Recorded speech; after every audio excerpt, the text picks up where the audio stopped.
Sheep worrying has become a serious problem in England. It's a problem all over the world, but England especially, with the lockdown letting up, has had a massive uptick in sheep worrying. For those of you that don't know or don't care that much, or just doing this for a school project, sheep worrying is when someone, a dog, most likely, a dog owner, allows their dog to run wild in a field with sheep. Sometimes the sheep might get attacked and the sheep can die, or it can run itself into having a stroke or a heart attack. The worst case scenario is a false birth or is a forced conception. That is where the sheep, the female sheep, gives birth prematurely to a lamb, damaging the mother and also meaning the lamb is dead on arrival. The other thing that can happen is a sheep gets savaged. Rams and ewes get savaged all the time, and it's not just small dogs. Large dogs like German Shepherds, Great Danes, Bull Mastiffs, all of them have high kill drives and are very territorial and are likely to attack sheep, as well as smaller dogs like Jack Russells or Terriers. Terriers especially, as they have been specifically bred to have incredibly high kill drives and are not that worried about what they are aimed at. Instinctually they go after rats and mice and small rodents, but they will attack sheep if they feel threatened. Jack Russells are the worst for it. They are known as one of the most common dogs to attack sheep. Even people that have Border Collies or Australian Shepherds. These two dogs are amazing animals, but they also need to be trained from a young age to be used to sheep, even if they do have a naturally predisposed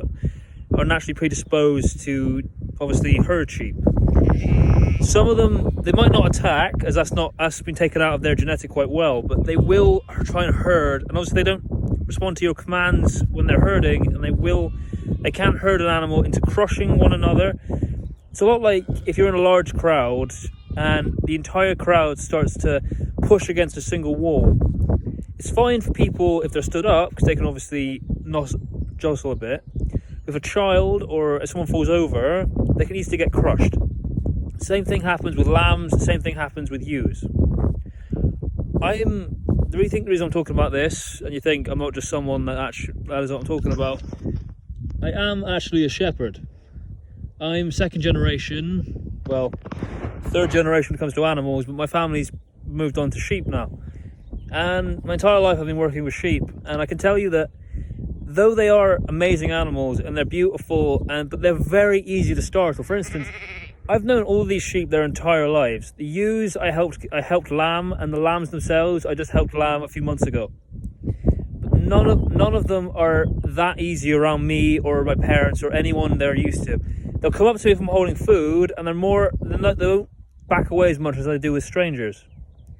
They are livestock animals, but unlike horses and unlike goats, they're not known for being very friendly. It's a sad truth, but a lot of sheep just don't do well with people, and they prefer you to sort of leave well enough alone. I know it can be fun to bring your dog out for a day, take him to the countryside, bring him out in a field, let him run wild a bit. I understand that more than ever. My dogs do the same thing. But my dogs have been trained from a young age to obviously know not to go for sheep, have been taught very aggressively that command to stop or stay means stop or stay. I'm not bad-mouthing anyone who hasn't trained, who obviously has a young dog or has trouble, like the dog doesn't listen to you or they get that kill lust going. But you need to have your dog trained well enough if you're going to let him off the lead anyway.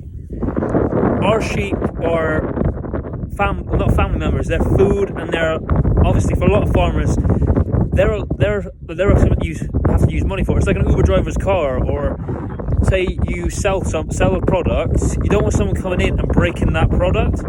Because not only that, for instance, if you sell a jam jar, you're selling the jam and the jar and you can't really get anything back from that. But we buy a sheep, like these ewes are only a year old, like I said, they're about a year and a half old.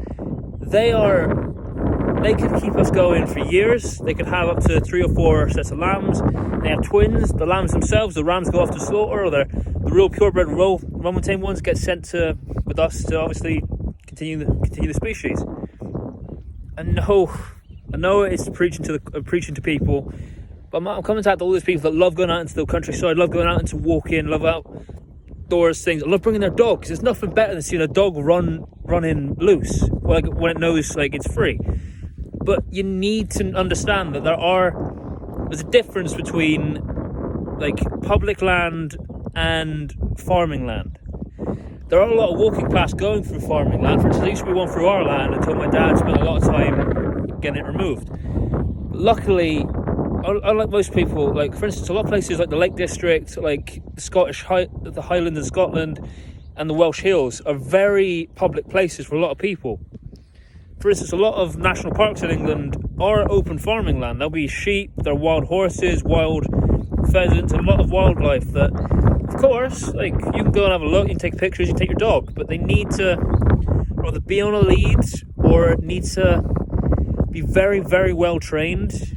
But I press the fact that a lead is best, because if your dog is running loose, and even if it's playing with another dog, if it's in a sheep field, a farmer, for instance, myself, my dad, farmers all over this country, all over the world, have a right to defend their livestock.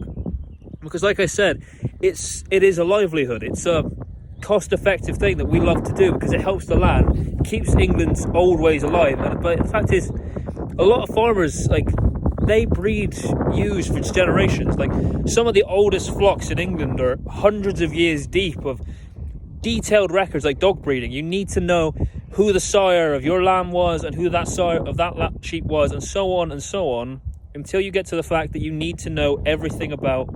Sorry, I just looked at my lambs. You need to understand everything about like lambs like that, because if it savages a ewe that has, I don't know, 10 years or 20 years of just backlog of historical, like it could be the third generation of a very well-maintained stock, like it could cost up to $5,000 for a farmer. Like if he sold it at an auction, it can go up to $5,000. You can hear them mowing, calling their lambs, because obviously I'm just stood there talking and they're confused. I really hope that this not changes someone's mind, but informs people, because the media can be very judgmental with people. It can always be very aggressive in the fact that they sort of make it seem like the farmer's the bad guy, or they make it seem like you're the bad guy for wanting to let your dog out and have fun. But I promise you, no farmer wants to shoot dogs. A lot of farmers love animals, have dogs, love like nature's wildlife. But you have to understand that if it's the cost of a bullet or the cost of a sheep and a lamb and possibly an unborn lamb, your dog isn't going to come into that equation very well.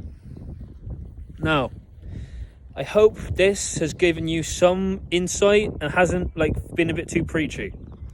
A lot of farmers I know will shoot, but they don't like doing it. A lot of old-fashioned farmers do it without thinking about it. They will shoot a dog if they see a dog. Like, I've known farmers that will shoot first. Like, if they don't recognize you, they will pick up their gun, because you might have a dog or you might be trying to steal. Sheep stealing is a whole different thing. It's a lot more less common now, but it still happens, and I will make a video about that probably in the future. Thank you for watching. I hope you enjoyed some of what I said. Thank you for watching.